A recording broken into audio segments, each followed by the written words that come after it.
What's up, everyone, and welcome to another episode of Entrepreneurs. Today we have our friend here, Felix, and today we're going to unpack how to start a career as an entrepreneur, as well as you're going to learn what is e-commerce, how to start a business in e-commerce, and much more.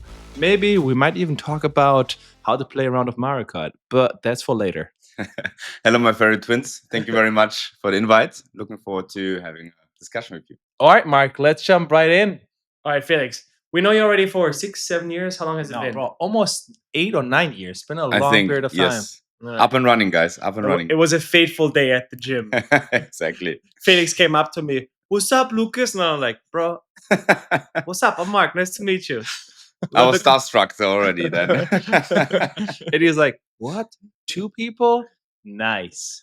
All right, Exactly. I have a question. I want to directly jump in. And it's like, how and why did you start your startup? Because when we met, The first startup. exactly the first one, because he's already a serial entrepreneur. Wow. Oh la la, oui. So, because when we met you, you were still working at a different company. So, what Yes. got you motivated, and why did you take the leap of faith? So it's kind of a mixture of many different things that happened in my life. So number one, I turned 30, and I had a bit of a soul searching to do, like everyone else, I guess, when the big numbers approach and arrive. And the second part was that I was a bit sick and tired of being a corporate bitch, if you will, and having a boss and being like, like I was good at my job, and I kind of in the beginning I liked it, but then after a while I saw the corporate world and I really didn't like what we did and what we stood for. Mhm. And I thought I want to do something more meaningful with my life and help people rather than just having out of blah blah and making customers spend more marketing money with us in my former job. So yeah, my youthfulness about being 30, I didn't have any commitments, no kids. So I You're had a still bit- very young, Felix. Thank you. you, Look very, thank very you, young. thank you. It's the Botox. Just kidding. So yeah, and then I was like, if I won't start now, I will never start. So and then I did. So, how did you even find a co-founder, right? Because that's one of the biggest problems. That's why most of these startups actually fail. So, they don't find the right co-founder, and if the co-founder are not aligned, that's why like these relationships normally tend to break up. True. I was lucky enough to have found my co-founder basically next to me. He was in the sales team, and I was in the account management team at the same company we used to work for in Barcelona. And over the months, we were kind of started talking about like, hey, I want to quit my job. I want to start something new and something on my own. And he had the same ideas and aspirations. And so we sat down one day and we're like, okay, let's do that shit. And well, we both agreed on doing it. And I mean, to be honest, like, did we do like a lot of psychological like tests if we fit greatly? Fuck no. But like something told me, my gut feeling that it's gonna work out. Did you guys go drinking before? You were like, look, at least get fucked up once before. That's for sure. So like, All right. of course, we talked a lot over the weeks, and then you also have like a first feel of how if you click or not with each other, right? So I mean, we used to work at our former job together, and it was good. Yeah. And all the talks that we had were good, and we were like, okay, let's give it a go. And what's the worst that can happen? We fail, and then we have to be corporate bitches again. Luckily, it didn't happen, so it was good. Yes. So how did you come up with the idea, though? Because you said already, you found the co-founder, but what about the idea? So the idea came actually. We did some research and some brainstorming. I guess like everyone else, we were like. So after work, we had some brainstorming sessions with a couple of beers, and also, to be honest, with a couple of joints, just to get the creative juices flowing. And basically, at some point, we pinpointed that we want to be in the sleeping industry. We both like sleeping. We both want to do a physical product rather than like a software or whatsoever. And then our first initial idea was to be a reseller for like sleep tech, smart tech products, basically, in the sleeping industry. But then we were like, it's a bit like too not uncool, but it was not personal enough, kind of. So we wanted to create our own brand. Nice. And Louis, my co-founder, saw that in the US, the topic where the blanket became very, very big all of a sudden. Was it Casper or what was it back then? It's No, Casper is it's called Jonas. it's called Yeah, Gravity. It mattresses. was Gravity Gravity was blanket, yes. So true. it was back then. There was like this big a big wave of crowdfunding products, basically, right? And there's one of them. And we saw it, we ordered it, and we noticed right away, like the quality shit, the sizes were not fit to European sizes, and the designs were also like, meh, if you will. And we decided to bring that to Europe and make an own brand out of it. When was that? Was it 2017 or It was 18? in the beginning of 2018. So end of 2017, we quit our jobs. I still remember the party because you went in, I think in Poplano. I think when you quit, you had like you went to a bar and had a party there. And it was like, yeah, I'm excited at the same time. It's like, I know it's not going to happen. And then a lot of our conversations went in the pool. Yes. Oh, man. And you two guys helped me a lot, like mentally, especially, you know, like, and you always kept me smiling throughout the way. So thank you guys. Love you. You know, Me too, bro. So, and it's actually it's quite so not refreshing, but it helps a lot to be surrounded with people who go through the same journey, you know, like, I guess, I mean, you guys, you have the two of you, you know, but nevertheless, you got me under your wings as well emotionally. So thank you for that. Well, likewise. I mean, this is the thing, right? In general, like you have someone that is in the same boat, going in the same direction. So that's the team, right? Yes. But it's always great if you see, look to the side, and there's another boat going in the same direction. Exactly. Which is fucking fantastic because there might be different different goals in terms of they have different businesses, but it's the same journey of entrepreneurship. And which is really, really, really great. And also, you can learn from their mistakes, right? Because like if you know, like, or you have no idea about, I don't know, for example, how to integrate PayPal, how to get a loan from PayPal and all that stuff. And he's like, Felix, have you done that before? Yes, he has done that before. And then you can help each other. So I think that's very, very cool. But honestly, also a lot of emotional support. I mean, just somebody to listen to, right? Because like the thing is, like, you can't talk to somebody who doesn't have their own startup because they're like, on Friday I close my laptop and I don't do anything. And it's like, yeah, but they cannot relate, man. These people just cannot relate. It's just like for them, just like, yeah, just fucking do it. It's like you don't get it, man. You just not, it's just different. It's like saying you talk to someone, yeah. So how do you pick up girls? And this guy has never picked up a girl before. Or like, how do you be in a relationship? This guy's never been in a relationship. He doesn't know. He won't understand. Not add value necessarily to this conversation, then, right? Or just like theoretical knowledge, and like you're like, okay, maybe, but have you been there? All right. I want to come back. We've now found the idea, but then how did you actually get funded and get started? Before that, what is sleep tech? Because I don't understand it necessarily. Is that something like the mattresses that are cooling down, or exactly? So everything. So sleep tech is everything when it comes to sleep and technology. Obviously, but it's more like sensory measuring, you know, tracking, improving, you know, like enhancing or whatsoever. So basically, we can come back to that later a bit when we talk about some potential ideas, because we've been me and my co-founder we've been talking in the last we sold our brand, right? Like two years ago. Oh, this guy is already jumping ahead. Well, this guy, spoiler. He's teasing us a little bit. It's kind of a happy end already, guys. You know. So, but nevertheless, we've been researching again the last 2 years, like a lot, and we can come back to it later, but it's super interesting field. Nevertheless, there are still a lot of pitfalls, and especially like cost-wise, it's still tricky. But nevertheless, yes. All right, so let's talk about how did you actually get funded, right? Because I think back in the day, I think Kickstarter was a great thing or big thing. Yes, exactly. So this is crowdfunding. We went for crowdfunding. It was not that big in Europe itself, right? It's more like a US-based product, if you will, like Kickstarter. Nevertheless, we had a crowdfunding campaign. We raised like 35,000 euros, which is not that big of a deal, to be honest. But nevertheless, it helped us to kickstart the production in China. So we set up the product. And also, maybe one of the first mistakes we did was to have a campaign in August where like it's very, very hot, you know, and it had some meaning to it and some reason to it, because we wanted to have the product ready by winter when people wear the blankets, especially the thick ones, right? But nevertheless, it was not the best idea. So we raised 35,000. We added also some of our own money that we saved up from our jobs. and that helped us to fund everything, basically, to fund the first production round with, I think, 500 blankets we ordered from China. How long did it take to Exactly. get to Europe? It was, I think, 2 months of production and 6 weeks of shipping and import. Wow. Yes.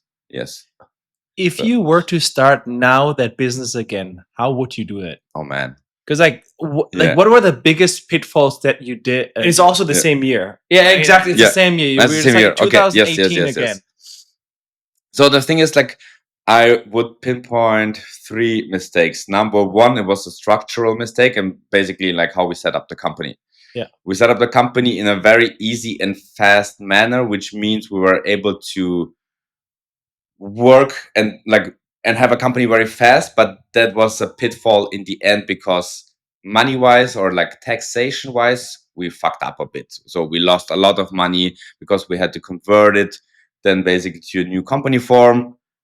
And also when we sold our brand, we were not set up perfectly to gain the most money, basically. So we had to pay a lot of taxes.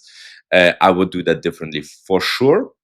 So what would be the Mm. setup like? So what would it be then? What would you create? So, I think you had a like, GBR, right? Yeah, like yes, exactly. So it's the German terms, right? So maybe we're like, I don't know if we should bore people with German terms. Like, Well, with you can but, like- translate it, like right? yeah. No, the thing is that GBR, it Does doesn't exist, exist in UK and the US basically. But GBR is actually for people who have like a plumber business or something Yeah. like that, It's right? like an autonomo And in that's Spain. nothing Similar. to scale, nothing to be basically sold after whatsoever. Nowadays, I would have a holding and a LLC. Yeah. You know, and then if we would have sold our company, then in this structure, we would have only paid 5% taxes compared to like 35 or Really? 40%. Yeah, So man. you have a holding, and then you have the products on it, the brands underneath. Yes, you have a Wow. holding and you have the LLCs under Yeah, it, and then you can decide if you want to have your brands within one LLC or separate as well. If you separate, it brings a lot of problems as well, because, for instance, if you employ someone, it's very difficult to divide the tasks to the different LLCs, right? So it's a lot of hazard, basically. But nevertheless, I think the best way I would do it, if I would have to do it again, holding LLC and several brands beneath it. If you have several brands, like I do at the moment. But you would still go with the German company. I mean, you're selling in Germany, right?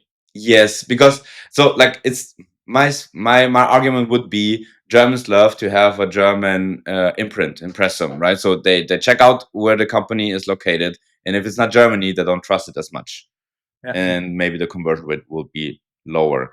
Then on the other side, I would argue going to the US, and if we would have sold all the products in the US, we would have been doing better. I guess the market would be bigger, and people like to spend more on So the question is, consumerism. would you go then 2018? Yeah. Would you go to the US as well? You said like structural stuff and all the other things, or do you think Yeah. like, okay, because you're German, US, maybe you need a visa. I don't know how it works. Maybe you could have found out, because now I know a little bit more about your business, etc. But back in the day, I'm guessing, how did the fulfillment work look like? For example, did you have to pack it yourself, all that stuff? And Yeah. what did you learn in that regard? So the first batch that we did ourselves. We had like a warehouse in Hamburg. My co-founder's uncle had a warehouse, so we shipped everything there.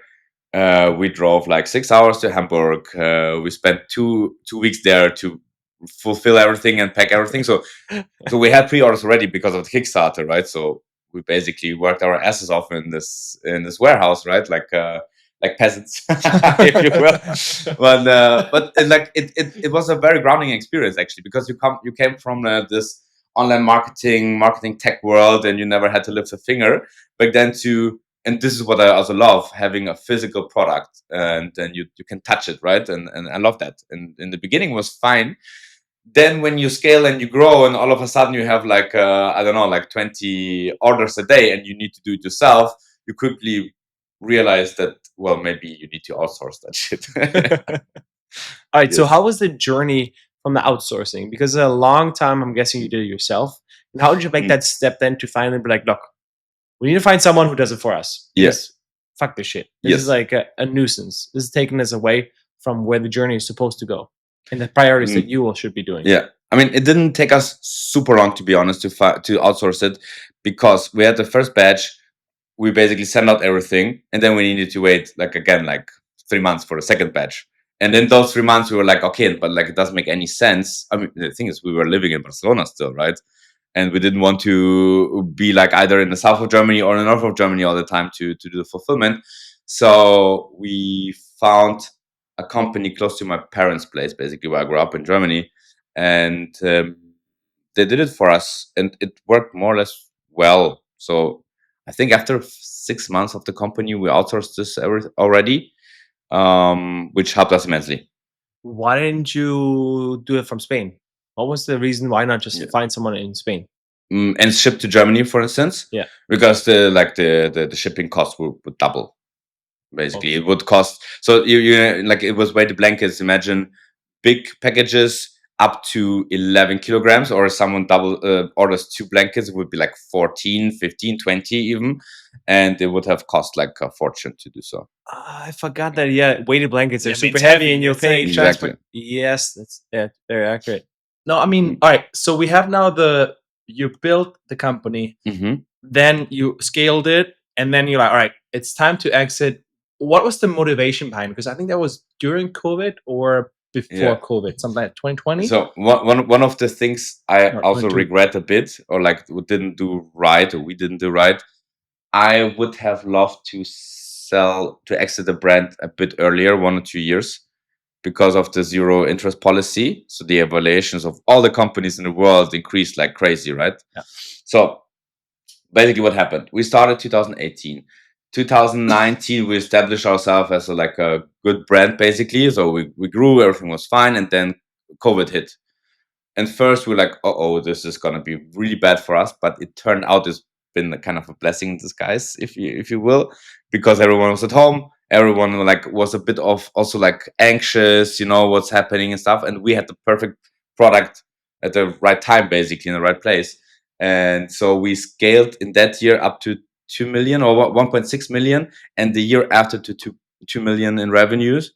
And it we exploded basically, because 2019 we had I think 500K or something like that. So we tripled, and then we had another big leg up, and it would have been perfect timing if we would have sold it in 2021, because I think we would have gotten for sure 1.3 million for it or something, or maybe even more. So the multiple, what multiple is that then? And what is it based on? On EBITDA, or was it on revenue? EBITDA. It was EBITDA. But back then, I will not be able to tell you what the multiple was. I can only tell you that we sold the company in 2023 for 700K. And that's the EBITDA, and the biggest problem was, because of COVID, all the raw material prices increased. Inflation increased. People didn't want to spend that much money anymore. Or everything opened up again.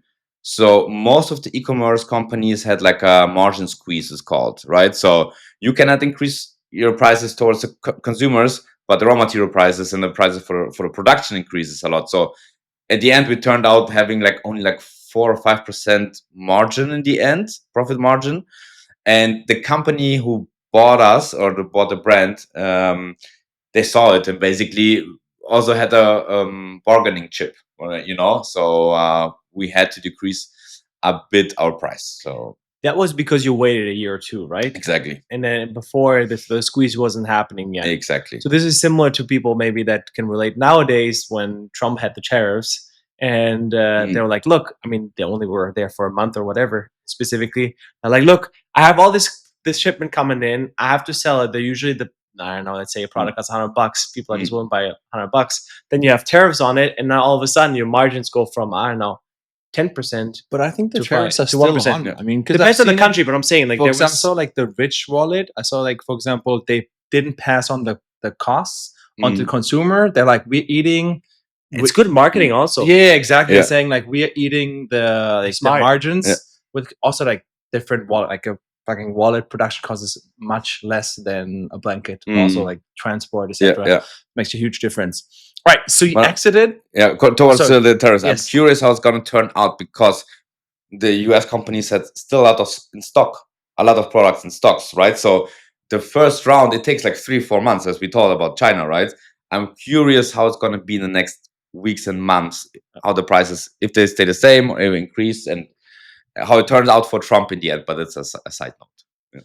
I'm very curious as well. It's going to be super interesting to keep on because we listed on, I don't know if you know, My First Million.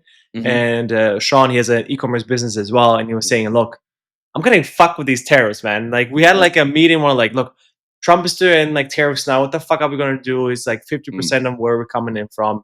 Like this is going to totally ruin our margins. Basically, we just have to sell on loss. We can't just increase our prices by 50% because this is not how the business works, etc. Is like, so what are you going to fucking do? Just wait them at like, wait, hey, at the border? No, don't come in yet. No. Yeah. So it's really, really interesting. But coming back to it, so you didn't finish yet. What else you would do in 2018? Is there something else on the execution side that you would do? Yeah. The sourcing part. I mean, did we find okayish producer? Yes. Like if you don't have any experience in sourcing and then you go like you've never been to China before, and then and your co-founder neither, right? And then you go there alone with your co-founder, and then you like there are like 1,000 of production plans, and then you have to choose kind of 2 or 3 of them, and then decide which one you should go for, right? And then basically they can tell you everything. Like Chinese people anyway say yes, yes, and yes, yes, and we're gonna do this, and it's gonna be great, and da da da. And then so we didn't implement enough, like let's say safety nets or like checkpoints to make sure that the product is 100% quality, like has a great quality. And I think that cost us dearly in the beginning, especially as well, right? So because every time they fucked up one blanket, because it took like 3 months to get a new one, and if a customer complained or there's a defect or something, we needed to wait a shitload of time. There's been cash flow involved that was trapped basically in the shipment and everything. So it made life much more difficult than it had to be.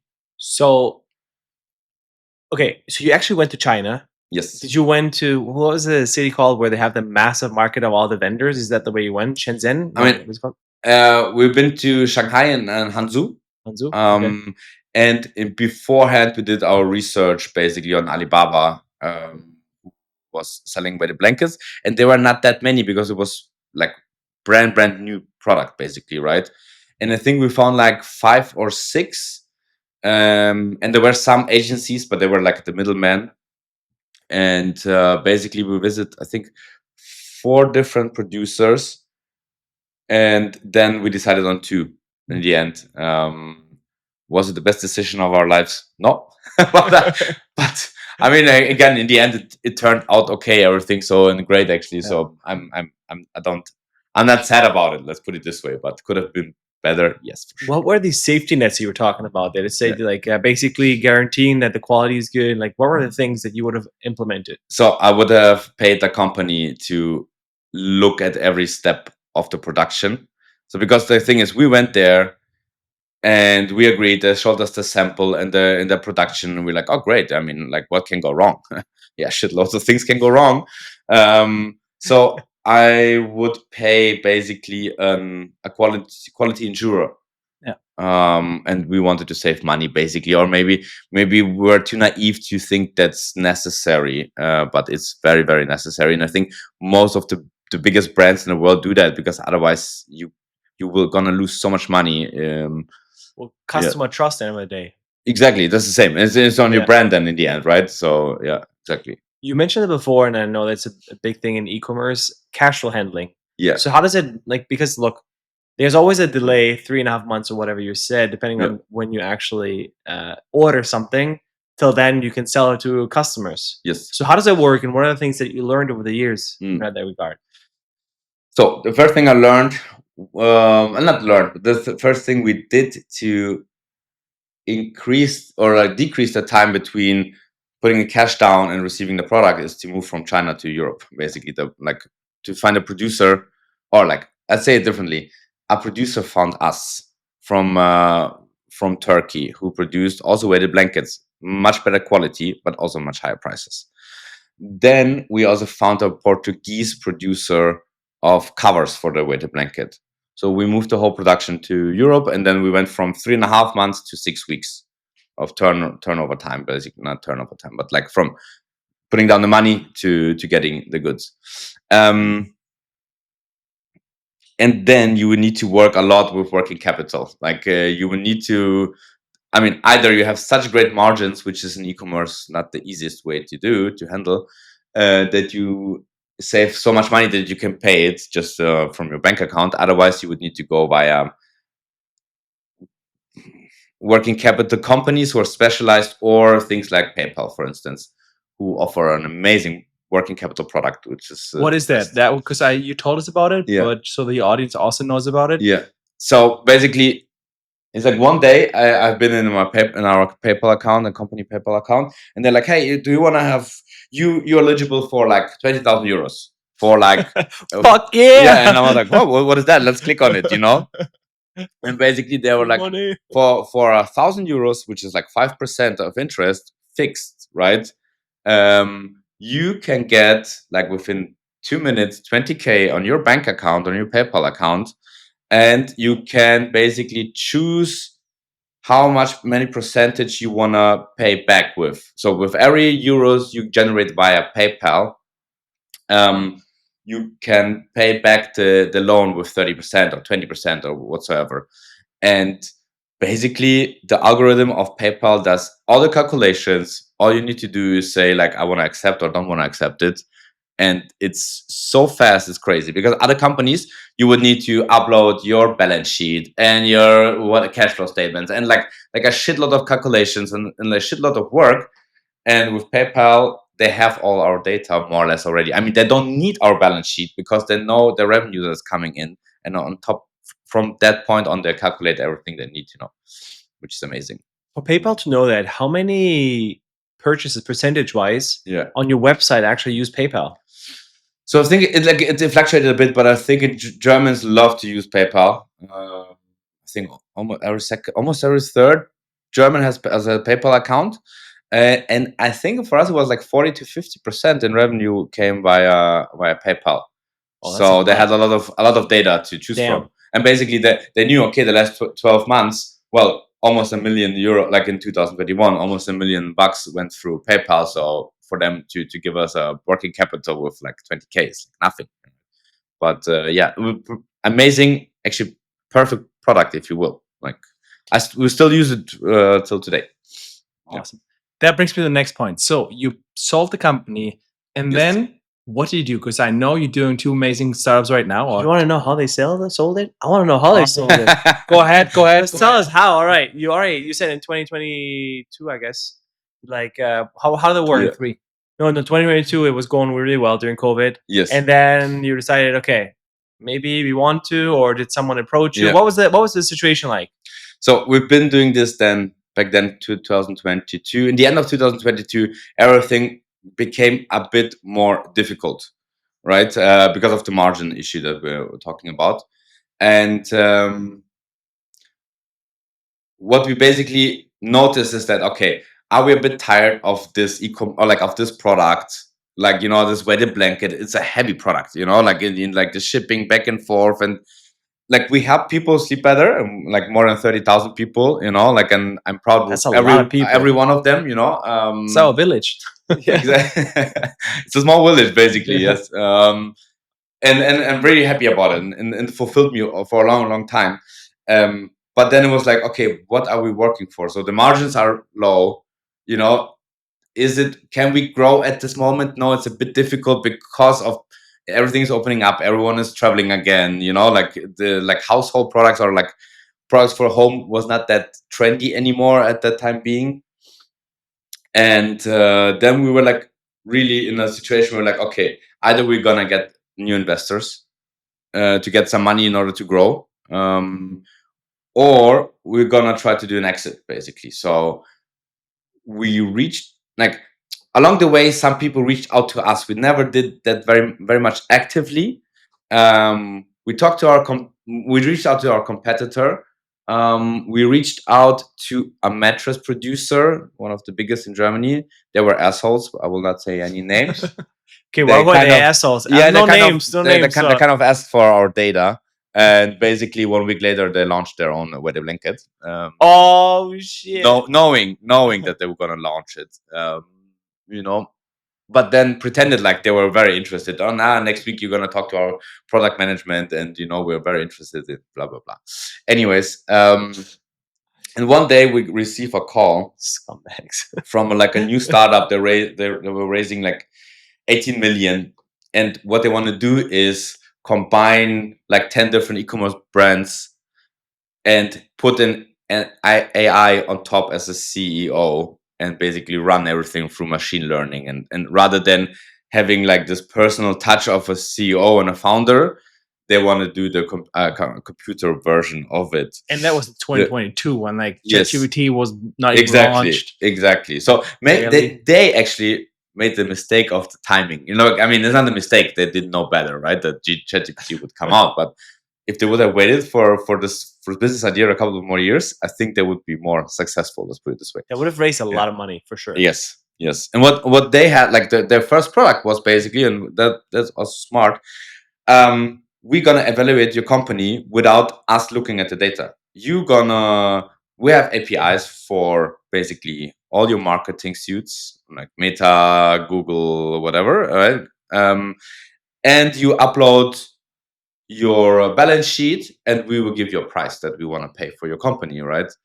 And I've never heard that before. Never. No, me neither. There was never I never heard that either. But so basically they want to optimize everything, right? And the first basically product was this evaluation tool. And yeah, then we had still some back and forth in terms of negotiating.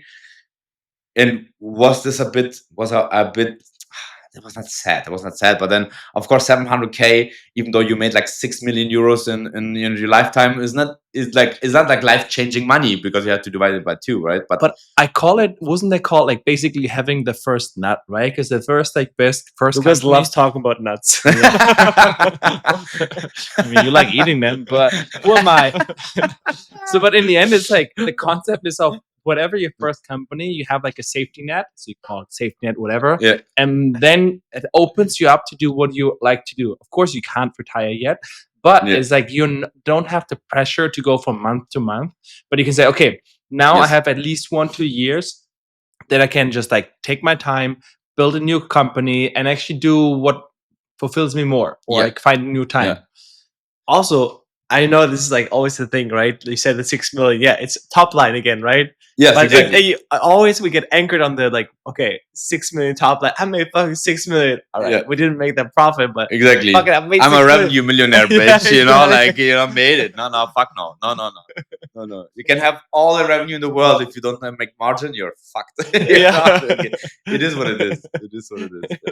Yes. 100%. But nevertheless, like the day we signed this asset, the asset deal, I was jumping up and down because like it's an amazing. I mean, you guys know it's a fucking amazing feeling, and I was really like, yeah, I did it, like, and even though like again not life changing, but we finished the game once, and then That's I took a summer of vacation and holidays and fun basically, and then we started brainstorming again. Okay, the whole process, was it smooth, and how long did it take? Which one? The process of the asset deal? Yeah. Asset deal. So it was an asset deal. It was an asset deal, not a share deal, exactly, which is then taxation wise again like shittier for us, but that was their mandate. I mean, it is what it is. Either take it or leave it, and we took it. It was very smooth, actually. It was very, very smooth. If you feel like both sides want it, you will find a solution for everything, right?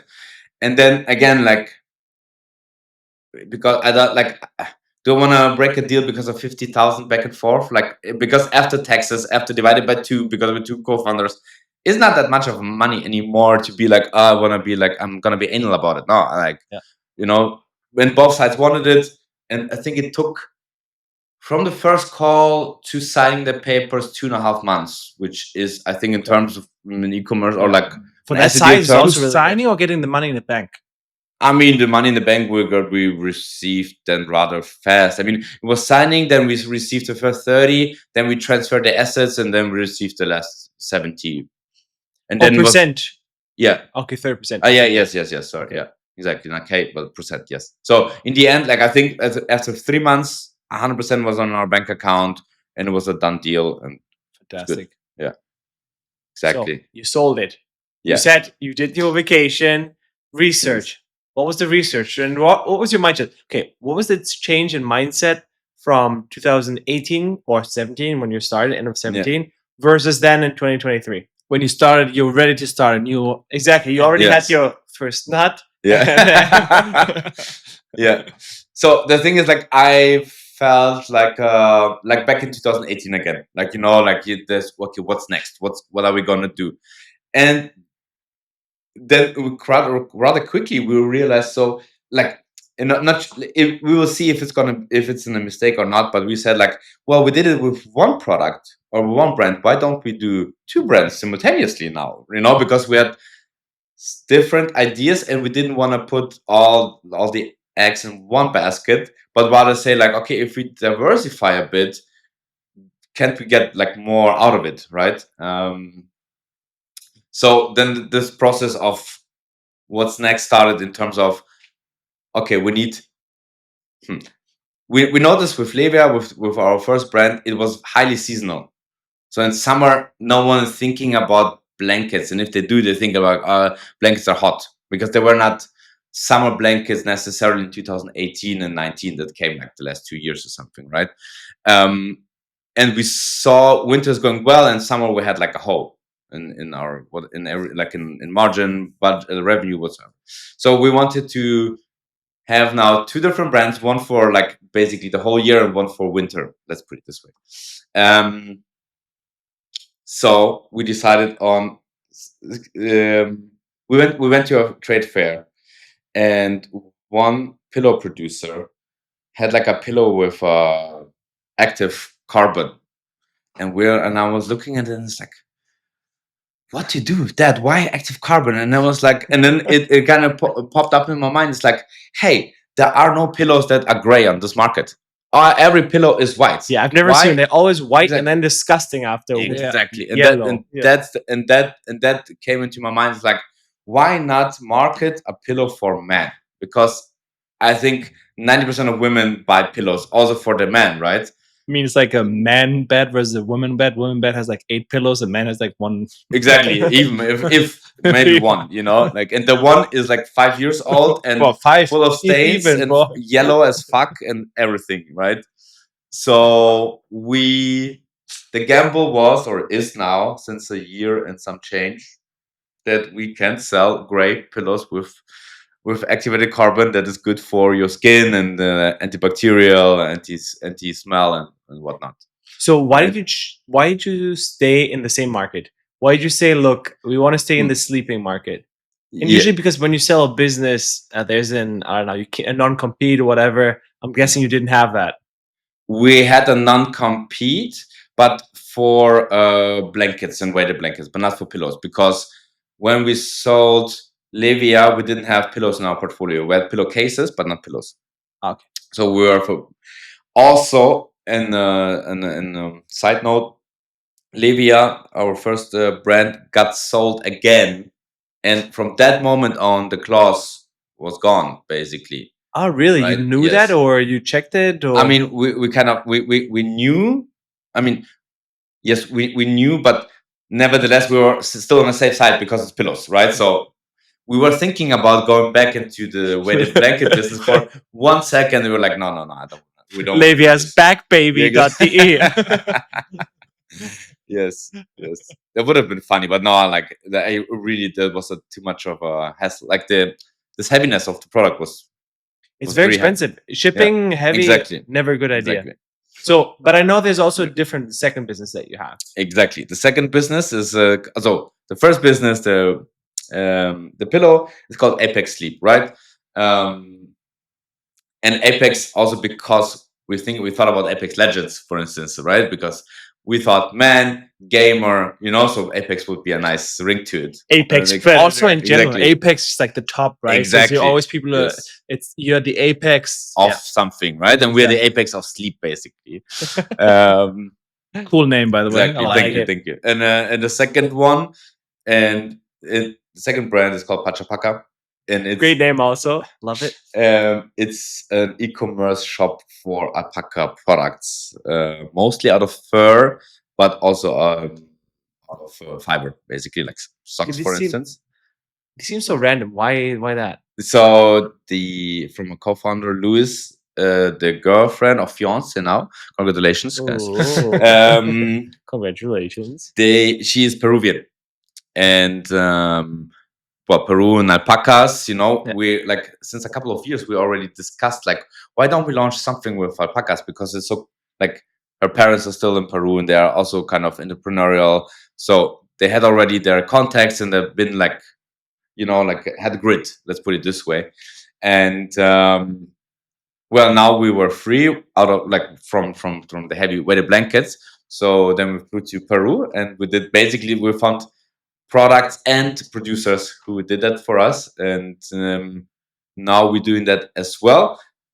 Not the problem. I love the products. The softest fabric ever. I love it. And the problem is though, it's 90% of our revenue are generated in 6 weeks of the year. Which is crazy. Yes. So Jinx. every of our brands, I mean, but I think normal life has its challenges, right? It's like nothing is perfect, and but the game is the aim of our company itself is now the pillows like Apex Sleep is covering our costs of the year, and the cherry on top in terms of margin comes from Pachapaca, because this is like a highly premium product and we make a shitload of margin there. That was one of the next questions I had, because again, did you have the experience that selling to premium users, like premium products, it's just less of a hassle in terms of people are less complaining, like the more expensive the product, the less complaining. I wouldn't say the less yes. If I compare now Apex, which is a bit lower in price, like $60 versus $170 in the best product of Pachapaca, yes, they're complaining less. Is the quality of course also better for Pachapaca than Apex?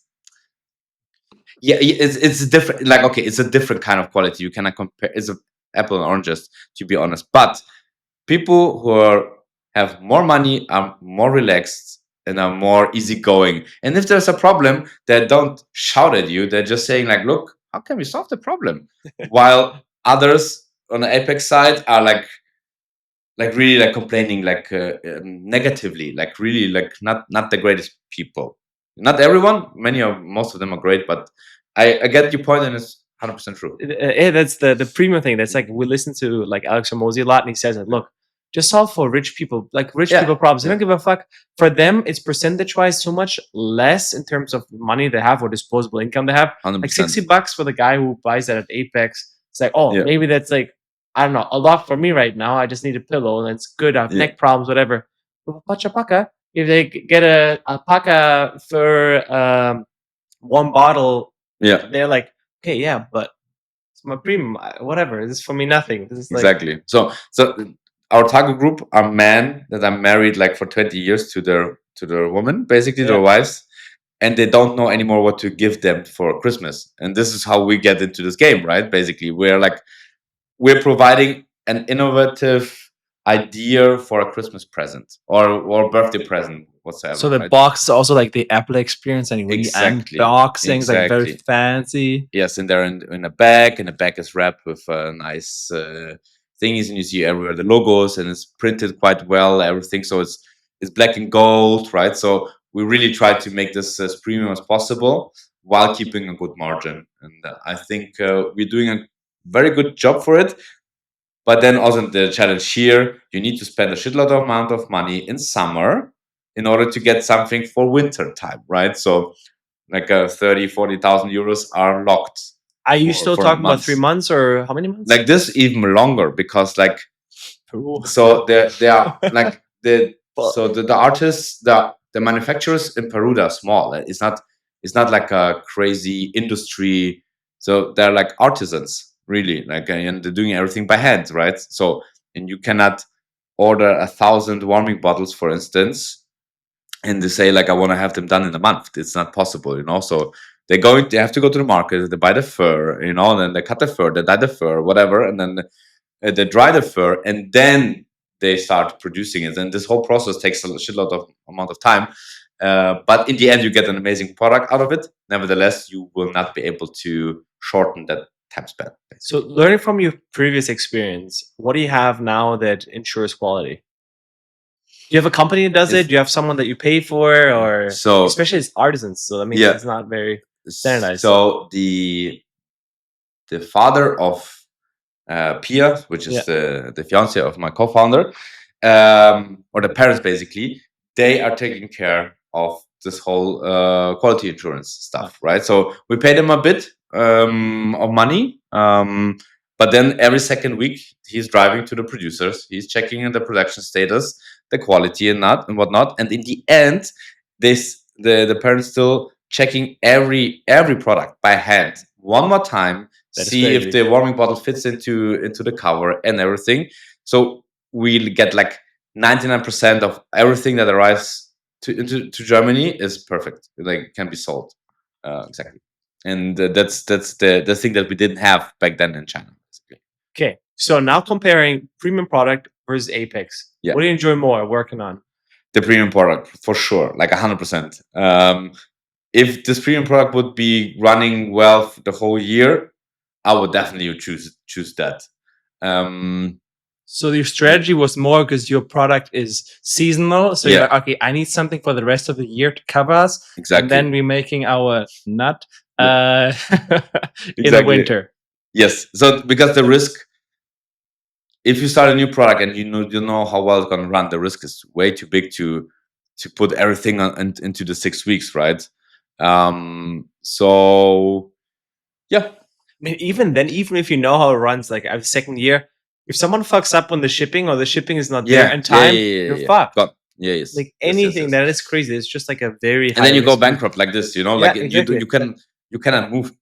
What are the measurements then? You cannot do anything. You can't recreate the winter, It's like exactly. Christmas, especially not. Exactly. So, you have to for wait instance, a year. there isn't like a challenge on the horizon we already have to anticipate. And the thing is the Chinese are buying alpaca fur like crazy, like, and it's getting bigger and bigger.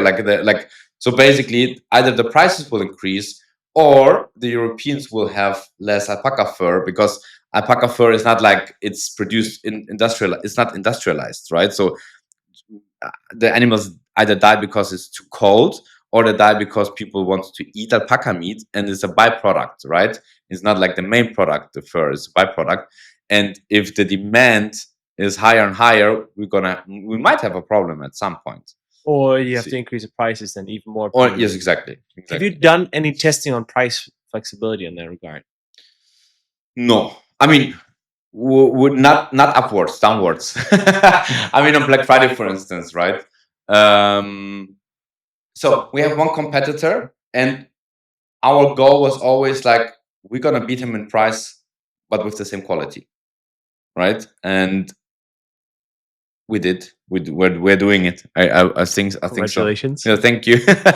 So we got like it was the second season last winter, and we got sold out again. Like, we got sold, like everything we ever ordered, we sell out, basically, which is great. And this year we are very confident we're going to do the same. Why did you choose to be cheaper? Why don't you be like, look, they're expensive, but we're going to be more expensive? Why did you choose that route?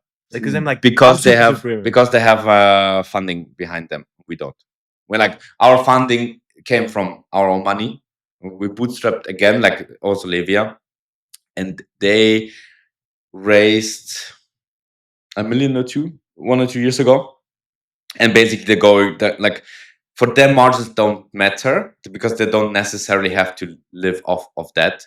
And for us, margins have always been important because we always wanted to live off But that. wouldn't the margins be better for them because they have higher prices? Yes, but they spend a shitload more on marketing. So it's a very new product, so they have to open the market, right? Then people have to know, like, alpaca product, a hot warming bottle. What's and with alpaca fur? What's that?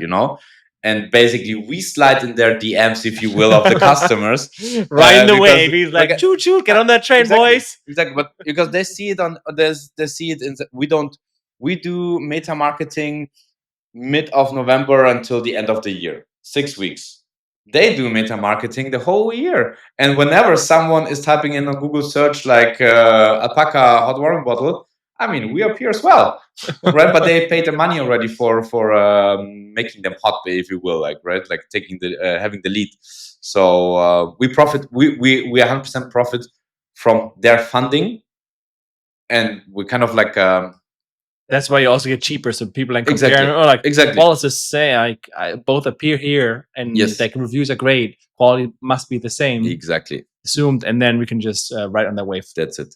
Okay, food for thought. So your business model was you have a seasonal one that goes 6 weeks, which is Pachapaca, like very good margins, etc. And it's Christmas season.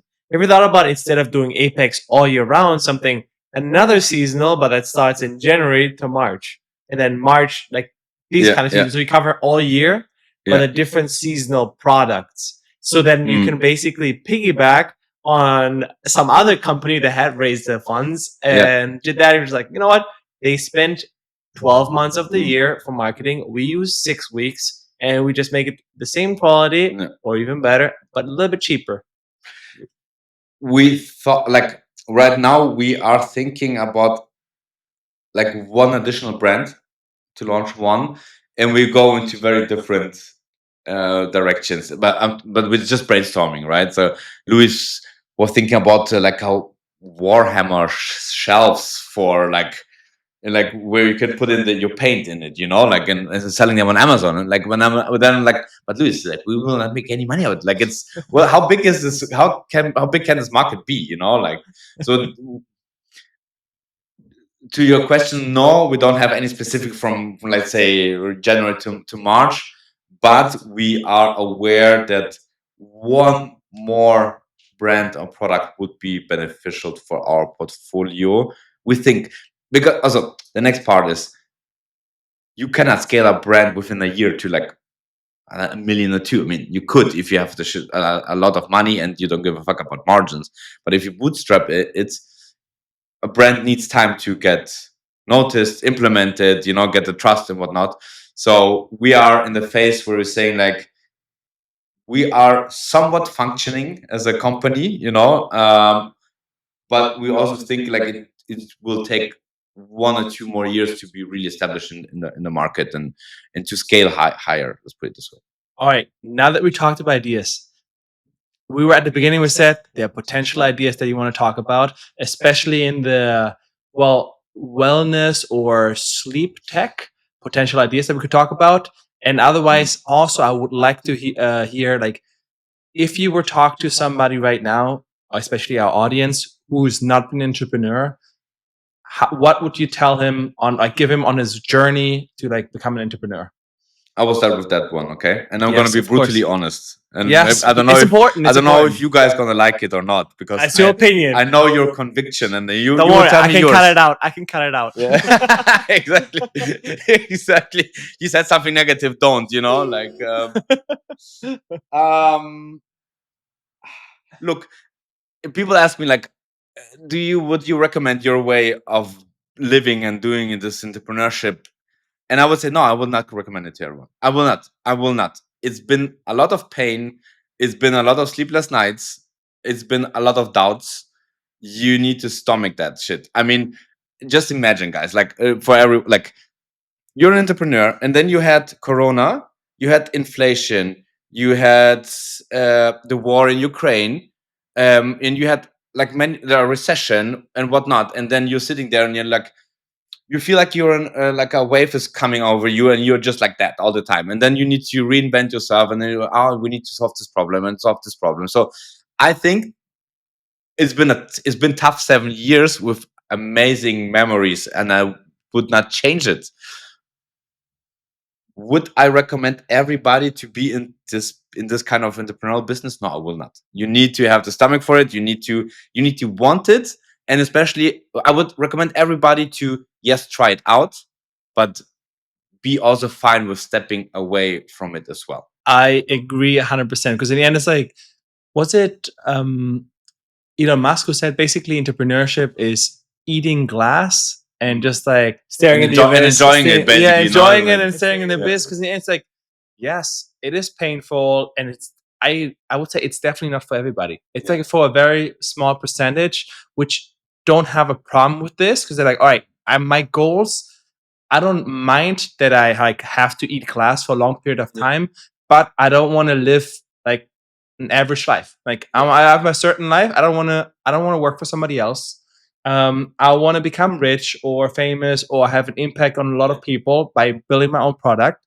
And if And that, making his first nut. yes, or maybe second nut.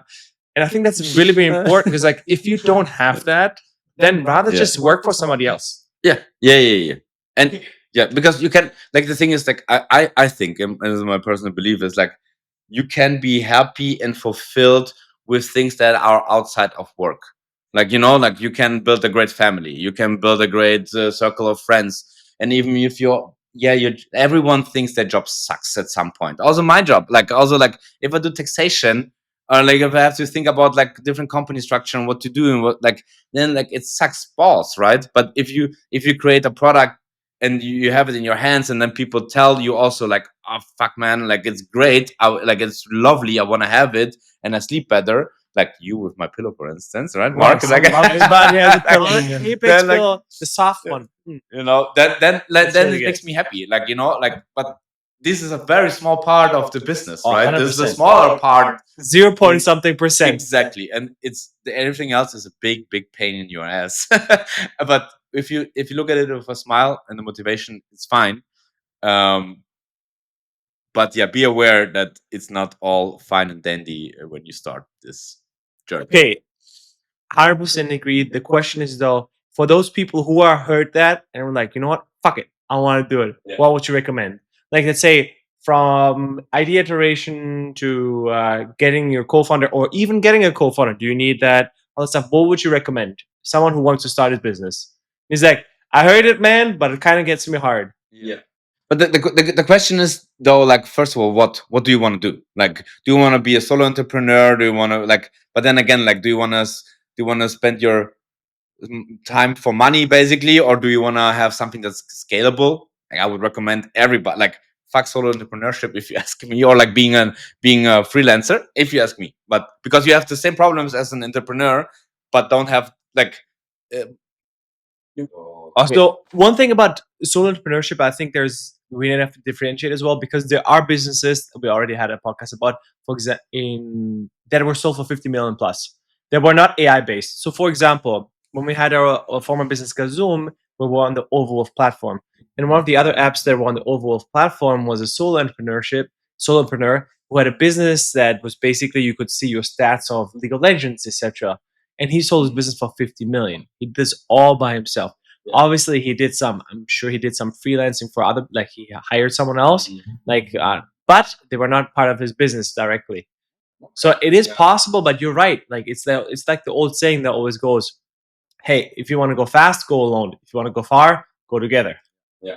At the same time, but with solo entrepreneurship, it's the biggest problem is the mental load, right? Because you can't share it with somebody. So like if you have a co-founder, you both have to like the mental like load, or in general the exhaustion, so you can share that because you're on the same journey, so it's easier. But if you're a solo entrepreneur, you either, I don't know, talk with your girl, wife. I would in that case, I would I think recommend solo entrepreneurs to find a network of people, like, you know, like they are, I'm sure in every big city, also in Germany or Barcelona here, like many networks, right, that you can tap into.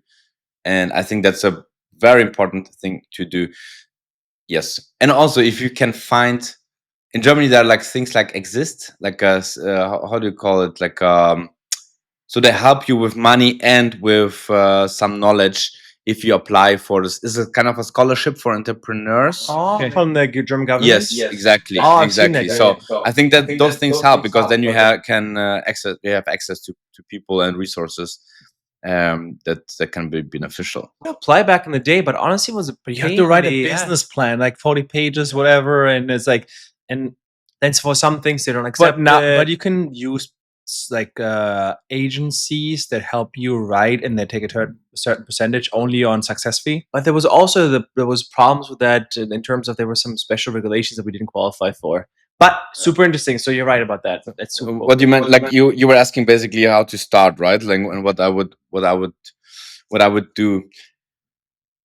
So the moment you have like like the first thing, you need an idea. What do you want to do, right? So first you need to evaluate it. Like, it's very plain and simple. But the moment you evaluate for yourself, and maybe with one or two experts, but not with your mom, not with your friends who've been doing the same thing all their life. If other sources tell you yes, you go for it. Don't listen to your friends. Do not listen to your parents. Just go for it. Try it. Because like the naysayers, I've listened. If I would have €1 for every time someone was making fun of me doing weighted blankets or selling weighted blankets, like on the beach of Barcelona, the blankets they're selling. Yeah. My old team lead at my old company, she was like making fun of behind my back, basically, that Louis and I were gonna sell blankets on the beach soon. Yeah, but there's those things like that actually makes me more eager to succeed. Like it's fine. Yeah, exactly. The best revenge is always like your success in the end. That's it. Just... and then fucking go for it. The first step is the most important one. The other ones will follow. And with that, I mean, yes, you have your idea. Yes, you have your business plan, if you will, and evaluation. But then go and fucking build that company. Do that company. Go to the government and sign the papers for your LLC, especially. Because when you have the LLC, I think your mind changed, because now it's real. Like, it's not like something fugazi in the air. No. It's on paper. The government knows what you want to do. Everyone around you will know what you're going to do. And then you stick to it and you go for it, because I think most of the people I've met that didn't succeed or like didn't go through it all is because they had this idea, but they never established a company and never did then basically this first most important step for me. And that's for me the most important step. Felix, thank you so much for coming on. Thank you, guys. I think maybe next time we might have another episode with more business ideas. I love that. All right, guys. Bye. Cheers. Take care. Bye.